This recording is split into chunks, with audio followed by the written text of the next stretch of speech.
Opinions are like reasons I shouldn't vaporize you. Everyone has one, but yours probably won't change my mind. One popular idea in the cryptocurrency space is called maximalism.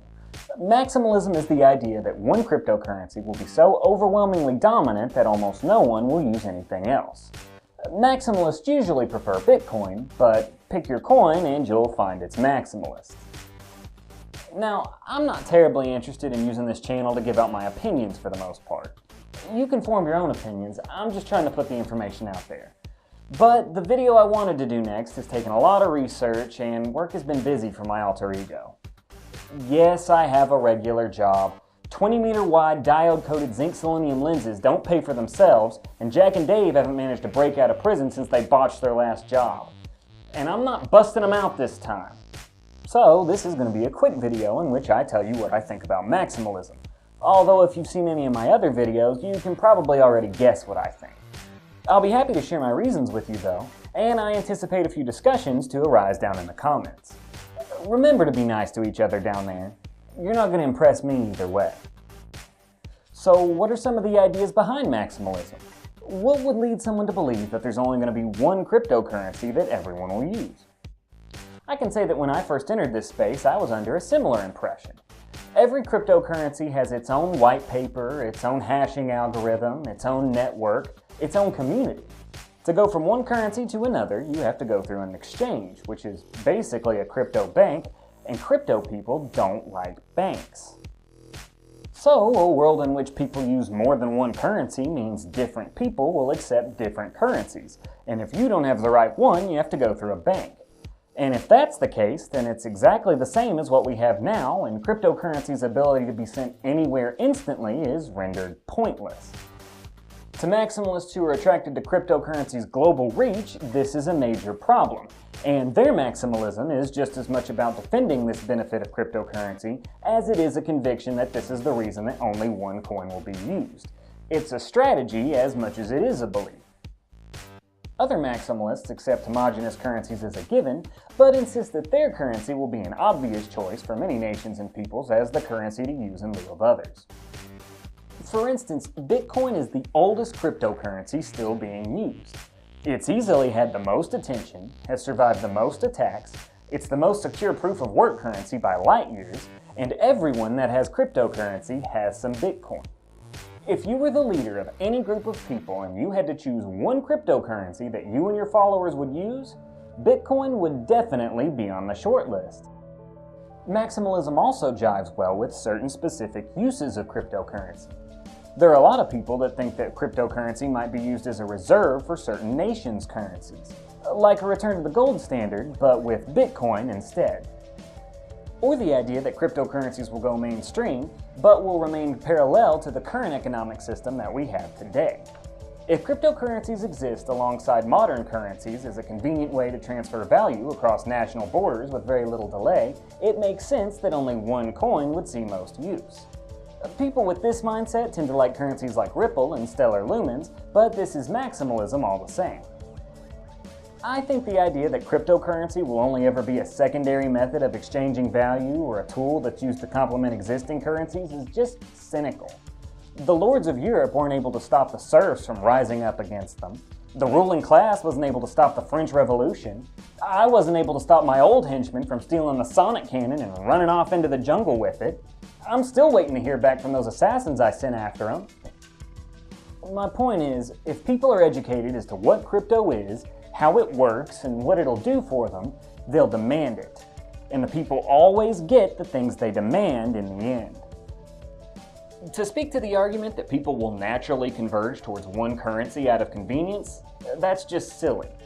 Never mind that atomic swaps are already being worked on. Never mind that every exchange carries the same 3 or 4 currencies. The idea that everyone will use just one currency is downright impractical. Not every currency can do everything. I frequently see people complaining that Bitcoin hasn't added privacy features that other currencies have, like RingCT or ZK Snarks, as if it's as simple as pinning these schemes onto the end of the Bitcoin code. The currencies that use these schemes were built around them. They weren't soft forks implemented on a whim. It's like handing a tray of brownies to somebody and telling them to turn it into a pie. Perhaps just as importantly, both of these schemes, while being great for privacy, come with drawbacks, such as increased processing requirements for every single device on the network. And it's the same case for almost any change you might make to these systems. Every coin that operates differently from Bitcoin has taken on different costs, risks, and design opportunities that Bitcoin doesn't have.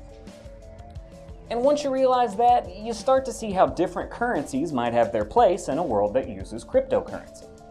Different coins using different schemes for different situations. Need privacy and anonymity? Use Monero. Need security, stability, and ease of use? Use Bitcoin. Use Litecoin for smaller, less important transactions. Maybe the entertainment industry will prefer to be paid in Brave tokens. Maybe the immigrant from China accepts Neo. Pick the perfect coin for whatever situation you're in.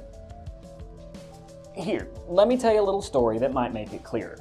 I had an assistant not too long ago, a co-researcher. Man, she was trash. We were conducting an experiment, collecting data really, in which we placed lab rats in different hostile environments and observed how they reacted for 2 weeks at a time.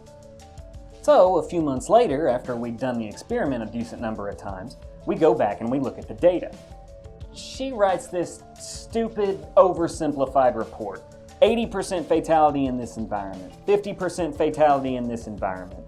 As if all there was to glean from the experiment was how likely your pet rat was to survive 2 weeks in a desert or a tundra.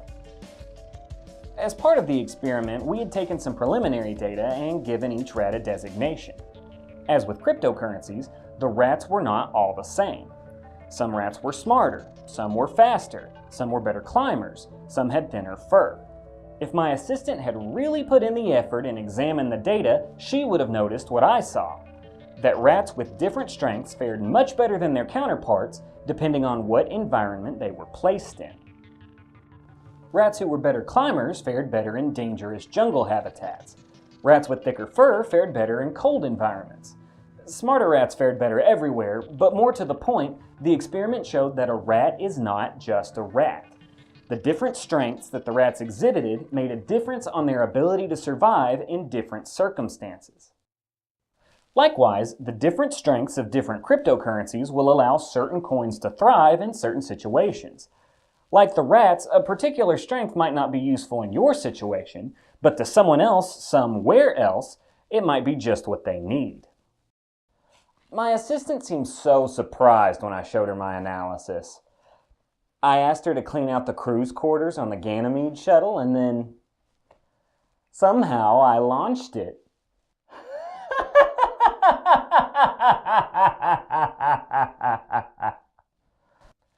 It's tempting to say that the idea that all these currencies are competing for this space is due, in part, to the mentality that we treat cryptocurrencies with, as though they're stocks, like it's Apple versus Microsoft or Coke versus Pepsi. But here I'm drifting into conjecture, and frankly, I need to get back to my research for the next video. If nothing else comes up, I'll be comparing and contrasting proof of work with proof of stake and what each of these systems brings to the table. If you're interested in seeing that video, consider subscribing. If you thought this video was informative, leave a like. And if you have any questions or insights, leave a comment down below. Until next time, be the villain the world needs you to be.